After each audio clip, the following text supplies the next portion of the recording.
said that he is the nicest guy. He was just different. Welcome to my nightmare. Before Alice Cooper was the godfather of shock rock, he was Vincent Damon Furnier, son of a preacher who had a thing for rock and roll. My dad could quote just about anything in the Bible at all. And I'd open up and I'd say, okay, Ezekiel 3:14. And he would say, and the Lord saith unto me, da da da da da. And I'd say, okay, who plays bass for the Animals? And he goes, Chess Chandler. And I'd go, gee.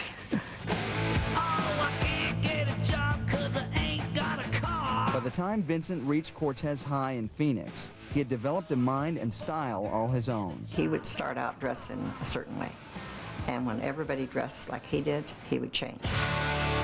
Don't you know where you are?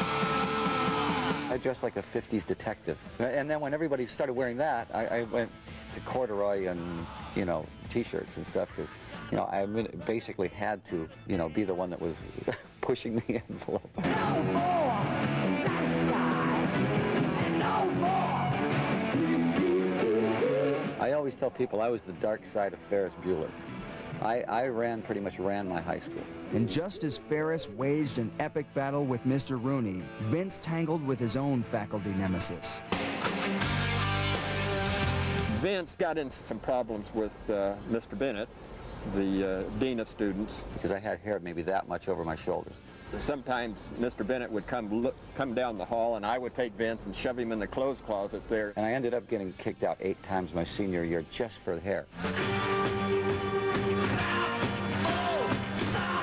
When he wasn't suspended, the future frontman was showing off his skills as a cartoonist for the school paper and chasing glory on the track team. Vince was consistent. He was not fast. He did not have the potential to be a good distance runner, and yet he was a good distance runner, and I think it's because he just kept at it. He would create things to occupy his mind while he was running, like poetry, songs. They would run out through the fields, and they would come back and say, Coach, we stepped on 5,733 caterpillars today.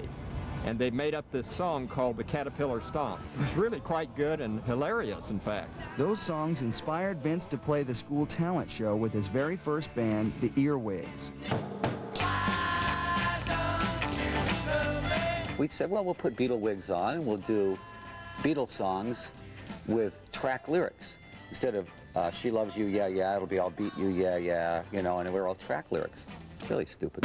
The Earwigs eventually evolved into the Spiders. My dad built a big web that went behind us, and we were all black. We went up on stage, and we were the Spiders. The Spiders had a local hit with the song Don't Blow Your Mind. But don't blow your mind. And even opened up for some pretty big names. But Vince was ready to get out of Arizona. Vince and company relocated to L.A., changed their name to the Nazz, and started experimenting. Anything that you would do that was remotely theatrical got a lot of talk. We were the most notorious band around. And people would always say, have you seen the Nazz? Have you seen this band? But nobody wanted to hire us. The Nazz's luck was about to change, and so was their name. I was eating a Dorito, I remember. I said, I don't know, Alice Cooper or something like that. I said, something about it. It's a hook. It's got a good hook on it. Pretty soon, by that night, we were Alice Cooper.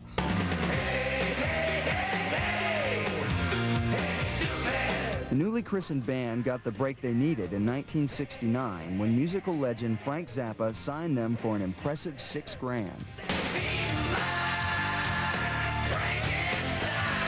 Alice Cooper went on to fame and fortune.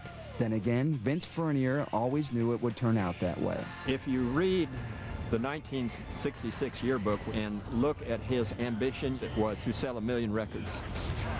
That was his ambition. And I didn't think that was far-fetched at all.